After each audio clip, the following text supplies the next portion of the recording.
Hello friends, मैं अंकित और आज के इस वीडियो में हम लोग बात करेंगे एमएस एक्सेल में पाइवोट टेबल ऑप्शन के बारे में। तो आइए वीडियो को स्टार्ट करते हैं और आ जाता हूं मैं अपने वर्कबुक पे। वर्कबुक पे आने के बाद आपको यहाँ पे दिख रहा है कि मैं यहाँ पे एक डेटा को बना के रखा हूँ जो कि मेरा बहुत ज़्यादा है। आप नीचे में जैसे यहाँ पे स्क्रॉल करता हूँ तो आपको यहाँ पे दिख रहा है कि यह क्या है, बहुत बड़ा डेटा है। तो आपको जहाँ पाइवोट टेबल पे काम करना है या पाइवोट टेबल को बनाना है तो आपको यहाँ पे एक डेटा रखना होगा। डेटा क्या है कि स्मॉल डेटा है जो कि आपका हो जाएगा 100 से लेके 200 रो का। और इसमें बहुत तरह का डेटा बनता है। स्मॉल डेटा आपका 100 से 200 रो का। मीडियम डेटा जो आपका बनेगा वो होगा आपका 1000 से लेके 10,000 रो का। एक जो मेरा लास्ट है वो है सुपर लार्ज डेटा जो कि हमारा 1 लाख रो से लेके 10 लाख रो का होता है। तो हम लोग पाइवोट टेबल को बनाते हैं क्यों? क्योंकि मुझे जहाँ रिपोर्ट बनाना है तो हम लोग पाइवोट टेबल का ही यूज करते हैं। आपको रिपोर्ट बनाना है तो आप पाइवोट टेबल का यूज करके क्विकली जल्दी से आप जो है क्या कर सकते हैं, रिपोर्ट को बना सकते हैं। पाइवोट टेबल में क्या होता है कि जैसे मैं यहाँ पे एक पाइवोट टेबल बना लिया हूँ और मुझे जहाँ सबसे ज़्यादा अमाउंट वाला को देखना है तो मैं वहाँ पे मैक्स फार्मूला को यूज नहीं करूँगा। बिना मैक्स फार्मूला का यूज किए वहाँ पे क्या होगा कि मेरा मैक्सिमम जो अमाउंट है वो बता देगा। तो पाइवोट टेबल को इसीलिए हम लोग बनाते हैं, उसमें बहुत सारा फैसिलिटी होता है। तो आइए अभी हम लोग सीखते हैं कैसे हम लोग पाइवोट टेबल को बनाते हैं। तो सबसे पहले आपको करना क्या है कि अपने डेटा को कंट्रोल ए से सिलेक्ट कर लेना है। जैसे ही आप कंट्रोल ए से सिलेक्ट करिएगा तो आपको एक बात याद रखना है कि आपका जो जो भी आपका डेटा है उसका जो हेडर है वो मर्ज नहीं होना चाहिए। मर्ज जैसे यहाँ पे देखिए, जैसे ये दो आपका सेल है, दोनों को सेलेक्ट करके जैसे यहाँ पे हम मर्ज कर दिए। जैसे यहाँ मर्ज की तो दोनों क्या हो गया, एक स्टेट में बन गया। तो ऐसा नहीं होना चाहिए। हर एक कॉलम का एक आपका हेडर होना चाहिए तो सही रहेगा, नहीं तो आपका दिक्कत करेगा पाइवोट टेबल में। और एक बात क्या कि आपका बीच से कोई भी रो जो है डिलीट नहीं रहना चाहिए। जैसे ये रो को हम क्या कर दिए, यहाँ से इसका डेटा को डिलीट कर दिए तो पाइवोट टेबल में क्या होगा, दिक्कत होगा। आपका सिंगल सिंगल जैसे यहाँ पे अभी एक डिलीट है, यहाँ पे डिलीट है तो ये ठीक है चलेगा, बट पूरा यहाँ से वहाँ तक आपका डिलीट नहीं होना चाहिए। तो फिर से अभी हम लोग कंट्रोल ए से सिलेक्ट कर लेते हैं और जैसे ही सिलेक्ट करेंगे उसके बाद हमको आना है कहाँ पे, इंसर्ट टैब पे। तो यहाँ पे आपको इंसर्ट टैब दिख रहा है। जैसे ही हम इंसर्ट टैब पे क्लिक करेंगे तो आपको लेफ्ट साइड में टेबल्स ग्रुप में पाइवोट टेबल का ऑप्शन दिख रहा है, आप इस पर क्लिक कर लीजिए। जैसे ही आप इस पर क्लिक करिएगा तो आपके सामने में कुछ ऐसा डायलॉग बॉक्स खुल के आएगा जो कि क्या है, पाइवोट टेबल फ्रॉम टेबल और रेंज। तो इसमें आपको क्या दिख रहा है, यहाँ पे मेरा रेंज क्या हो चुका है, ऑटोमेटिक सिलेक्ट हो चुका है। क्यों हो चुका है? क्योंकि हम क्या किए थे, कंट्रोल से सिलेक्ट किए थे। उसके बाद नीचे एक ऑप्शन आपको दिख रहा है, choose where you want the pivot table to be placed. मतलब आपको रखना कहाँ पे है, मतलब पाइवोट टेबल जो बनेगा आपका वो कहाँ पे रहेगा, न्यू वर्कशीट में रहेगा या एग्जिस्टिंग वर्कबुक में रहेगा। मतलब इसी वर्कबुक में जहाँ आप रखना चाहते हैं तो रख सकते हैं। यदि आपका जगह है तो आप इसी वर्कबुक में यहाँ पे आप क्लिक करिए और यहाँ पे लोकेशन डाल दीजिए, जहाँ पे आपको रखना है वहाँ पे चला जाएगा। तो मुझे अभी क्या करना है, न्यू वर्कबुक बनाना है। तो यहाँ पे हम पहला वाला चूज कर लेंगे। उसके बाद आपको यहाँ पे दिख रहा है सीट 1 है अभी। उसके बाद आपको यहाँ पे दिख रहा है सीट 1 है अभी। अभी यहाँ पे क्या हो जाएगा, एक और सीट ऑटोमेटिक आ जाएगा। तो फर्स्ट वाला चूज करके आपको क्या करना है, ओके करना है।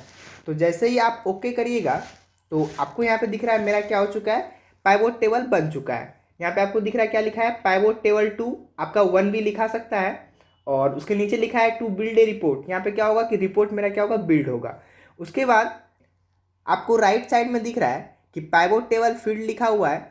उसके नीचे में यहाँ पे सारा का क्या हो चुका है, हेडर आ चुका है, जो कि हमारा कहाँ था, पहले वाले डेटा में था। यहाँ पे जो भी मेरा हेडर है वो यहाँ पे क्या हो चुका है, आ चुका है।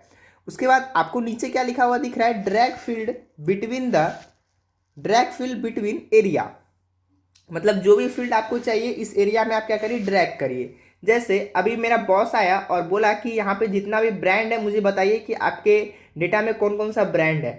तो अभी जहाँ हम चेक करेंगे तो बहुत ज़्यादा टाइम लग जाएगा। तो यहाँ पे अभी हम करेंगे क्या कि ब्रांड वाले को यहाँ पे हम चूज़ करेंगे। जैसे यहाँ पे आपको ब्रांड वाला दिख रहा है और उसको हम लेफ्ट क्लिक के साथ ड्रैग कर लेंगे रो पे। जैसे ही रो पे ला छोड़ेंगे तो यहाँ पे आपको दिख रहा है कि हमारा डेटा में जो जो ब्रांड था वो यहाँ पे सिंगल सिंगल बार में आ चुका है। कौन कौन सा ब्रांड है, एडिडास है, बाटा है, कैंपस है। तो इस प्रकार से आप क्या कर सकते हैं कि एक बार में जो भी आपका ब्रांड है उसे आप चेक कर सकते हैं। यदि आपका स्पेलिंग मिस्टेक है, कहीं पे स्पेस है, तो वो क्या होगा, दूसरा बार ले लेगा, दूसरा में आ जाएगा। तो आप ला सकते हैं। उसके बाद जहाँ आपको बोल दिया जाए कि एडिडास में मेरा कितना क्वांटिटी मेरा सेल हुआ है, तो वो कैसे चेक करेंगे, तो हम क्या करेंगे, यहाँ पे जो मेरा क्वांटिटी है उसको भी ड्रैग करके यहाँ पे वैल्यू में ला हम छोड़ देंगे। तो जैसे ही यहाँ पे हम वैल्यूज में ला छोड़े हैं तो यहाँ पे आपको दिख रहा है एडिडास का कितना क्वांटिटी है, 6846। बाटा का कितना है, तो इस प्रकार से आप क्या कर सकते हैं, ऐड कर सकते हैं, मतलब जोड़ सकते हैं कि कितना बिका है और बाटा का कितना बिका हुआ है। यदि जहाँ आपको मैक्सिमम देखना है कि मेरा मैक्सिमम कितना बिका हुआ है, ये तो आपका सम दिख रहा है कि पूरा इतना है और इतना सब मिला के आपको यहाँ पे ग्रैंड टोटल दिख रहा है। तो आप क्या करिए, जैसे मैक्सिमम देखना है तो यहाँ पे आपको एक कॉर्नर पे एक ऑप्शन दिख रहा होगा वैल्यूज़ के नीचे, सम ऑफ क्वांटिटी, इसके कॉर्नर पे ड्रॉप डाउन पे क्लिक करना है। क्लिक करने के बाद आपको यहाँ पे एक ऑप्शन दिखेगा वैल्यू फील्ड सेटिंग्स, इस पर क्लिक करना है। जैसे ही आप इस पर क्लिक करिएगा तो यहाँ पे आपको वैल्यू फील्ड सेटिंग का एक डायलॉग बॉक्स खुलेगा। यहाँ पे क्या देखना है आपको, मैक्सिमम देखना है, तो आप मैक्सिमम पे क्लिक करिए। आप काउंट भी कर सकते हैं, एवरेज भी देख सकते हैं। मिनिमम निकालना है तो मिनिमम देख लीजिए, नहीं तो आप प्रोडक्ट भी देख सकते हैं। उसके बाद जैसे यहाँ से हम ओके करते हैं तो आपको यहाँ पे दिख रहा है कि मैक्सिमम कितना है, मेरा 98 गया है, बाटा का भी 98 गया है और कैंपस का भी 97 गया है। तो मैक्सिमम भी देख सकते हैं। यदि आपको यहाँ पे क्या करना है, आपको काउंट देखना है, मतलब गिनती करना है, तो यहाँ पे हम क्या कर लेंगे, काउंट पे क्लिक करेंगे और जैसे ही ओके करेंगे तो यहाँ पे क्या बता दिया, एडिडास का कितना है 76 है, बाटा का 128 है। तो इस प्रकार से आप देख सकते हैं। उसके बाद नेक्स्ट क्या है कि यहाँ पे मुझे देखना है स्टेट के हिसाब से, तो स्टेट को ड्रैग करके क्या करेंगे, यहाँ पे कॉलम्स पे लाके छोड़ देंगे। तो यहाँ पे दिख रहा है कि असम में कितना बिका है 15, बिहार में कितना बिका है 15, गुजरात में 16 और टोटल मेरा कितना बिका है 76 एडिडास का, और बाटा का कितना बिका है टोटल 128। तो इस प्रकार से आप ड्रैग करके चेक कर सकते हैं किसका कितना बिका हुआ है। यदि आपको रीजन्स के हिसाब से चाहिए तो रीजन्स को आपको क्या करना है, ड्रैग करके यहाँ पे रो में लाके छोड़ देना है। तो आपको यहाँ पे क्या दिख रहा है कि ड्रैग अच्छे से नहीं हुआ है, तो अभी मैं यहाँ से टिक हटा देता हूँ। टिक हटाने के बाद इस पर लेफ्ट क्लिक करना है और ड्रैग करके यहाँ पे छोड़ना है। तो अभी यहाँ पे ब्रांड भी आ गया, तो ब्रांड को हम हटा देते हैं। तो यहाँ पे देखिए अभी क्या हो चुका है कि यहाँ पे आपका रीजन्स के हिसाब से आ चुका है। तो इस प्रकार से आप क्या कर सकते हैं कि रीजन्स के हिसाब से भी चेक कर सकते हैं, क्वांटिटी के हिसाब से भी चेक कर सकते हैं और स्टेट के हिसाब से भी चेक कर सकते हैं। तो आपको समझ में आया होगा कैसे हम लोग पाइवोट टेबल का यूज करेंगे। जैसे मुझे यहाँ पे अभी करना क्या है कि सबका सम निकालना है, मतलब यहाँ पे अभी हम रीजन्स को हटा देते हैं। तो रीजन्स को यहाँ से हम लेफ्ट क्लिक के साथ यहाँ पे ऊपर लाके ड्रैग कर देंगे और स्टेट को भी हम यहाँ से रिमूव कर देते हैं और यहाँ पे ब्रांड को लेते आते हैं और मुझे देखना है सबसे ज़्यादा किस ब्रांड का मेरा सेल हुआ है। तो काउंट ऑफ क्वांटिटी जहाँ पे, वहाँ पे हम कॉर्नर पे क्लिक करेंगे और वैल्यू फील्ड सेटिंग पे क्लिक करेंगे।